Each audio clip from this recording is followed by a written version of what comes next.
बाप नंबरी तो बेटा 10 नंबरी, ये तो आपने बहुत सुना होगा। लेकिन चढ़ती जवानी और हवस की ये कहानी सुनकर हर कोई माँ नंबरी तो बेटी 10 नंबरी कहने पर मजबूर हो जाएगा। दोस्तों, ये वारदात यूपी के कासगंज कोतवाली क्षेत्र के ढीलावती गांव की है। यहाँ मदन लाल उर्फ पुत्तू लाल और यूपी पुलिस में होमगार्ड बुद्ध सेन एक दूसरे के जिगरी यार थे। लेकिन बुद्ध सेन एक दगाबाज दोस्त निकला। उसने पुत्तू लाल की गैर हाजिरी में उसकी पत्नी का गेम बजाना शुरू कर दिया। पुत्तू लाल घर के नजदीक एक फैक्ट्री में रात भर ड्यूटी करता था और उसका जिगरी दोस्त बुद्धि सेन रात भर उसकी बीवी मूर्ति देवी का गेम बजाता था। माँ के अवैध संबंधों के बारे में 19 साल की बेटी को पता चल गया। एक दिन उसने अपनी माँ से कहा कि माँ, तुम ये गलत कर रही हो। आज के बाद अंकल रात में नहीं आने चाहिए, नहीं तो मैं पापा से कह दूंगी। तो मूर्ति देवी ने अपनी बेटी से कहा, अगर तूने ये बात अपने पापा को बताई तो मैं जहर खा लूंगी। उसने बेटी से कहा, जिंदगी 4 दिन की है, फुल मजा ले लेना चाहिए। तुझे क्या पता सेक्स करने में कितना मजा आता है, एक बार करेगी तो जिंदगी भर याद रखेगी। जब बेटी के सामने सब कुछ ओपन हो गया तो मूर्ति देवी अपने प्रेमी के साथ खुलकर करने लगी। अब वह सहवास के दौरान इस तरह की आवाजें निकालने लगी। माँ के कमरे से ऐसी आवाजें आती थी तो दूसरे कमरे में सोई काजल का भी मन करने लगा। उसकी जवानी धीरे धीरे उफान मारने लगी। इसके बाद काजल ने बकरी चराने वाले एक मुस्लिम युवक चांद मियाँ से दोस्ती कर ली। अब वो भी चांद मियाँ को रात में अपने कमरे में बुलाने लगी। पुत्तू लाल बेचारा रात भर गार्ड की ड्यूटी करता था और घर में उसकी पत्नी और बेटी अपने अपने प्रेमियों से अपना गेम बजवा रही होती थी। एक दिन रात में दोनों माँ बेटी नंगे बदन अपने प्रेमियों के साथ जोर शोर से लगी हुई थी। उनकी बदन की गर्मी से पूरे मकान का टेम्परेचर बढ़ गया। घर से लगातार इस तरह की आवाजें आने लगी तो पड़ोसी रामलाल को पता चल गया। उसने तुरंत पुत्तू लाल को फोन लगाया और कहा कि तेरे घर में कोई मर्द आया है, तू जल्दी आ जा। पुत्तू लाल को अपनी पत्नी पर विश्वास था। उसने सोचा कि बेटी किसी के साथ कर रही होगी। वो तुरंत घर आया। बेटी का कमरा अंदर से बंद था। उसने लात मारी तो दरवाजा खुल गया। पुत्तू लाल ने अपनी बेटी और चांद मियाँ को आपत्तिजनक स्थिति में पकड़ लिया। ये देखकर पुत्तू लाल का खून खौल उठा। उसने चांद मियाँ की पिटाई शुरू कर दी। चांद मियाँ रोने लगा। ये सुनकर बगल के कमरे में मूर्ति देवी का गेम बजा रहे होमगार्ड बुद्धि सेन मौके से फरार हो गया। पुत्तू लाल चांद मियाँ की धुलाई कर रहा था, लेकिन दरवाजा खुला होने के कारण चांद मियाँ वहां से नंगे बदन भागने में कामयाब हो गया।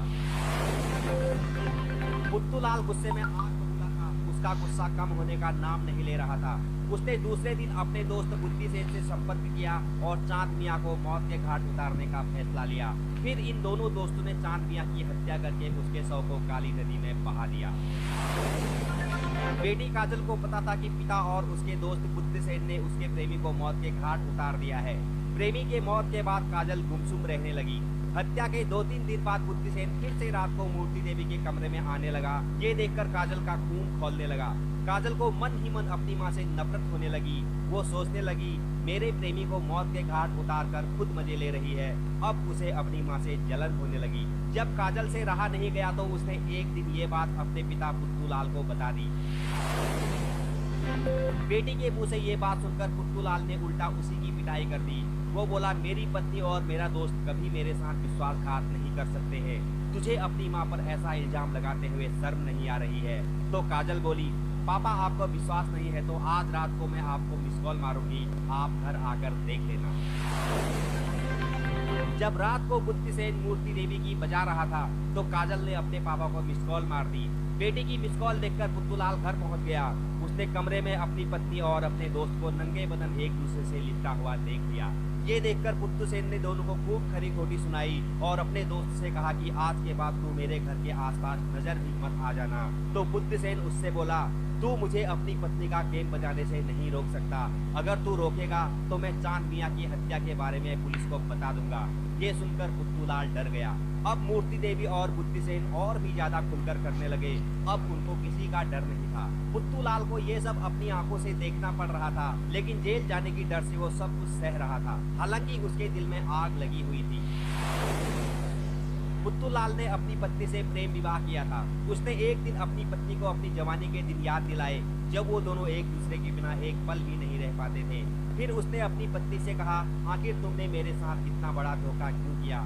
तो मूर्ति देवी उससे बोली, मैं तो तुमसे आज भी उतना ही प्यार करती हूँ, लेकिन तुम्हारा दोस्त तुम्हें जान से मारने की धमकी देकर मेरा बलात्कार करता आया है।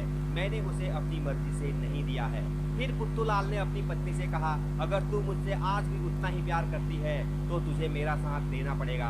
अब मूर्ति देवी अपने पति के साथ हो गई और अपने प्रेमी के खिलाफ हो गई। प्लानिंग की तहत मूर्ति देवी ने बुद्धसेन को फोन किया और बोला कि अब बंद कमरे में मजा नहीं आ रहा है, आज हम खुले आसमान के नीचे प्रोग्राम बनाएंगे। ये कहकर उसने रात में बुद्धसेन को खेत में बुला लिया। बुद्धसेन जैसे ही मूर्ति देवी का गेम बजाने के लिए खेत में आया तो पुत्तूलाल ने कट्टे से उल्टा उसी का गेम बजा दिया। सुबह खेत में लाश मिली तो पूरे इलाके में सनसनी फैल गई। पुलिस मौके पर पहुंची। पुलिस ने तहकीकात शुरू की तो पता चला कि मृतक के मूर्ति देवी के साथ अवैध संबंध है।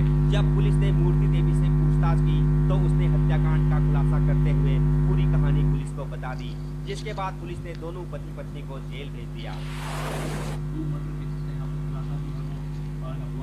इसमें एक व्यक्ति जो चांद मिया है उसके जो संबंध अवैध तरीके के संबंध पुत्तूलाल नाम के एक व्यक्ति के बेटी के साथ है। पुत्तूलाल का जो दोस्त न था वो बुद्धसेन था, जो पुलिस में गार्ड था। उन्होंने मिलकर चांद मिया की जुलाई महीने में हत्या करके उसको काली नदी में जो है वो डाल दिया। अब बुद्धसेन का जो होमगार्ड था उसका बाद में बताते हैं कि अफेयर जो है ये पुत्तूलाल की वाइफ के साथ में एस्टेब्लिश हुआ था, संबंध के रूप में बने थे। इसको लेके पुत्तूलाल को जो संदेह हुआ था, पुत्तूलाल और उसकी पत्नी ने मिलके इसको बुद्धसेन को अपने खेत में बुला के उसकी गोली मारकर हत्या की। दोस्तों, उम्मीद करता हूँ चढ़ती जवानी और हवस की इस कहानी को आप भली भांति समझ गए होंगे। आप ये भी समझ गए होंगे कि किस तरह माँ बेटी की अय्याशी की वजह से दो लोगों को अपनी जान गंवानी पड़ी। दोस्तों, आज के ज़माने में हाइब्रिड का खाना खा खाकर औरतों को बहुत ज़्यादा चढ़ने लगी है। इसीलिए सभी युवाओं से अनुरोध है कि अपनी जवानी को संभाल कर रखें, क्योंकि किसी महिला की जिस्म की आग बुझाने के चक्कर में चांद मियां और